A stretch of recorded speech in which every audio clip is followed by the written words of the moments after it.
संजय पाटीलला कुठेही गाठलं तर तो एकच सांगेल, farmers are the real scientist. कारण काय, त्यांच्याकडे एवढ्या गोष्टी, एवढं नॉलेज आहे इंडिजिनस टेक्नॉलॉजीज बद्दल. सॉरी, हॅलो, ओके ओके, दिसलाय तुम्ही आता, जस्ट 1 मिनिट. पण आता तो जरा घाईत आहे. कारण जव्हारमध्ये आल्यात एन्व्हायरमेंटलिस्ट डॉक्टर वंदना शिवा, थेट देहरादूनहून संजय पाटीलचं शाश्वत विकासाचं मॉडेल पाहण्यासाठी, ज्याचं एक चांगलं उदाहरण आहे मावंजीचं शेत.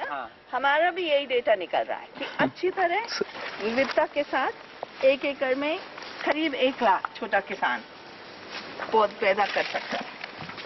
25 वर्षांचा मावंजी त्याच्या पारंपरिक अंबाडीच्या शेतीबद्दल बोलताना खुशीत येतो. हो, काढा बनवतो. हो, म्हणजे आजारी वगैरे माणूस असला ना, तर त्याला म्हणजे तोंडाला चव येत नसले तर त्याचा म्हणजे वाळवून आणि त्याची भुकटा करून आणि त्याचा जर काढा दिला ना, तर त्याच्या म्हणजे आणखीन काय घालतात मग?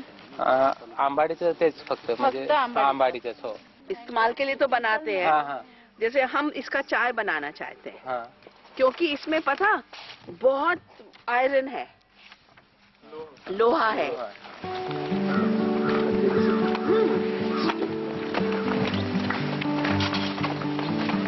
मावंजी जव्हारच्या चौक गावामध्ये बायोडायव्हर्सिटी कॉन्झर्वेशनचं काम करतोय. हाँ, इसमें धान कर ये धान रखने की सिस्टम बनाई है. मटके में अच्छा रहता है और ये पैनिकल है, ये ऐसा रखने से अच्छा रहता है. It is from Kolhapur district of Maharashtra, but now it is accepted.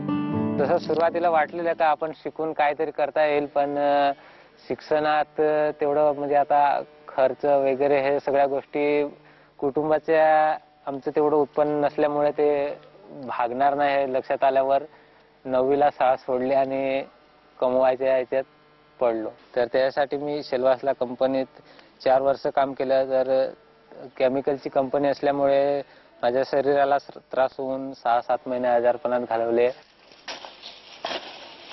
आणि म्हणूनच तो पुन्हा एकदा वळलाय शेतीकडे, जी शेती पिढ्यानपिढ्यापासून त्याच्या रक्तातच होती.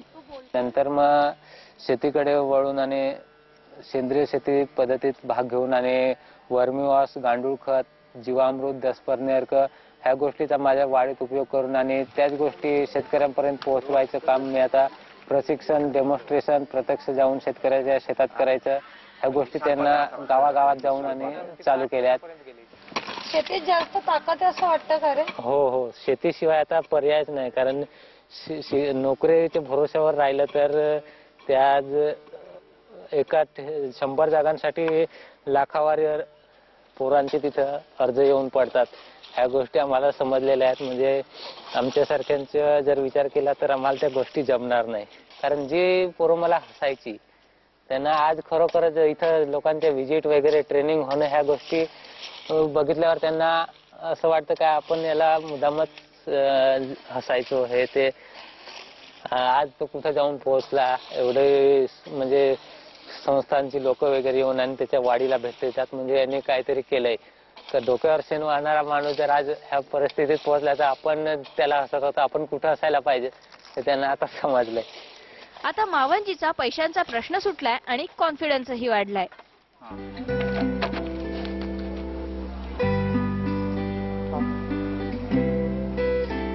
अशा व्यक्ती जे आलेल्या आहेत, डॉक्टर वंदना शिवा मॅडम, तर त्यांचं आपण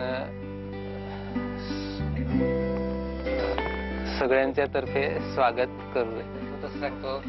आज तो 5 गावांना बरोबर घेऊन एक कम्युनिटी सीड बँक सांभाळतो. सीड बँकेचं सदस्य होण्यासाठी तुमच्याजवळ पैसे असणं गरजेचं नाही. बियाणं घ्या आणि दुप्पट संख्येने परत करा, इतका सिंपल फंडा. ते प्रत्येक गावची 2 माणसं घेऊन आणि ती सदस्य बनवली. अध्यक्ष, उपाध्यक्ष, सचिव यांची कामं आम्ही दिलेली आहेत वाटून. आमच्या बियाणे बँकेत लोकांची संख्या पण वाढलेली आहे आणि ती वाढेल. आणि वाढतीये त्याच्याकडे रोल मॉडेल म्हणून पाहणाऱ्या तरुणांची संख्या. माणसं आली तर याच्या पुढे आम्हाला पण असं वाटतं काय ग्रुप करावा असं. त्याच्या संपर्कात आल्यानंतर मला पण वाटायला लागलं की जर तो करू शकतो तर मी काय करू शकत नाही. आणि समोरच्या माणसाला जर आपला समाज सुधारायचा असेल तर आपण तरुणांनीच एकत्र येऊन आणि हे पुढे चालवत ठेवावे. ही मुलं शहराकडे धावण्यापेक्षा स्वतःच आपल्या प्रश्नांची उत्तरं शोधतायत. या शाश्वत विकासाच्या मॉडेलचं बीज पेरलं गेलं BAIF म्हणजेच भारतीय अॅग्रो इंडस्ट्रीज फाउंडेशन मध्ये संजय पाटीलने राबवलेल्या सीड बँक आणि सीड कॉन्झर्वेशनच्या प्रोजेक्ट्समुळे. आता ती जी आहे कम्युनिटी सीड बँक, आता ही सेंट्रल सीड बँक आपली बीज बियाणं, आता इथं काही डेमॉन्स्ट्रेशन पण आहेत लोकल व्हरायटी, तर असं हे सेंटर आपलं आहे. भाज्यांच्या वेगवेगळ्या सेंद्रिय पद्धतीनं माझा पहिला जो हे होता की ऑर्गॅनिक फार्मिंग टेक्निक्स ह्या सायंटिफिकली त्याच्यावरती काम होणं गरजेचं आहे आणि ते अप्लाइड रिसर्च टाईप व्हायला पाहिजे. तसं काम मी सुरुवातीला केलं. Vermi compost, vermi wash, natural paste repellent हे बनवून लोकांच्या शेतावर त्याचे रिझल्ट घेणं आणि लोकांना हाताशी धरून, तर ते काम मी सुरुवातीला हातात घेतलं. त्यात खूप चांगलं यशही मला मिळालं. बायफ मित्र संस्थेमार्फत हा पूर्ण कार्यक्रम राबतोय आजही.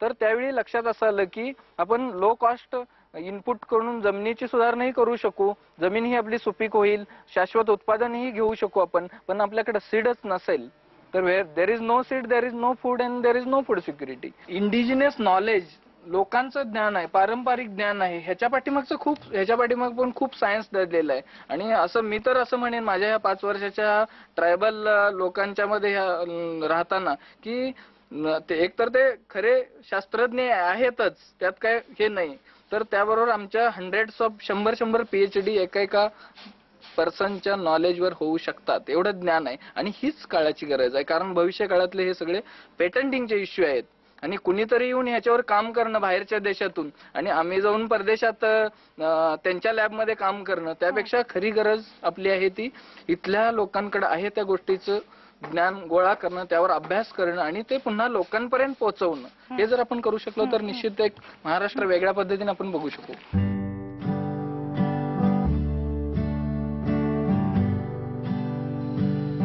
म्हणूनच स्थानिक तरुणांच्या मदतीनं त्यांच्या आधीच्या पिढ्यांनी वापरलेल्या बियाणांची माहिती गोळा केली गेली आणि काही नष्ट होत चाललेल्या बियाणांना नवं आयुष्य मिळालं. आता याच्यामध्ये महत्वाचं जर जाती म्हटलं तर कोळपी नावाची जात जी शेतकऱ्यांनी ऍक्सेप्ट केलेलं आहे, त्याला फॉडर चांगला आहे त्याचं आणि लोकांनीही मोठ्या प्रमाणात वाढवायला केलेलं आहे, मार्केट व्हॅल्यू पण त्याला आहे. बंगाल्या, सेंटेड राईस ज्याला मागणी खूप आहे आणि उत्पादनही त्याचं कम्पेअर टू अदर व्हरायटीज येते. म्हणजे हे सगळे ऑन द वर्ज ऑफ एक्सटिंक्ट होते आणि हे आपण पुन्हा रिवाईव्ह करतोय की एक जात मिळवताना म्हणजे 5-5 हजार 10-10 हजार लोक ढुंडाळ भेटल्यानंतर कुठेतरी काही सीड मिळालेले आहेत, तर त्या आपण आता रिवाईव्ह करतोय आणि लोकांचीही त्या गोष्टीला संमती आहे, मागणी आहे, पण त्यांच्याकडे आज ते सीड उपलब्ध नव्हतं, तर ते आपण ट्रान्सफर करायचं. टेक्नॉलॉजी ट्रान्सफर, नॉलेज ट्रान्सफर आणि ह्या इनपुट ट्रान्सफर बिटवीन देम, असा तो कार्यक्रम सगळा डिझाईन. जर ठरवलं तर यंग जनरेशनला काय शक्य नाही. संजय पाटीलची सीड बँक एका नव्या विचारांचं बीज आहे. इन्स्पायरिंग सीड, आपल्या सगळ्यांना विचार करायला लावणार.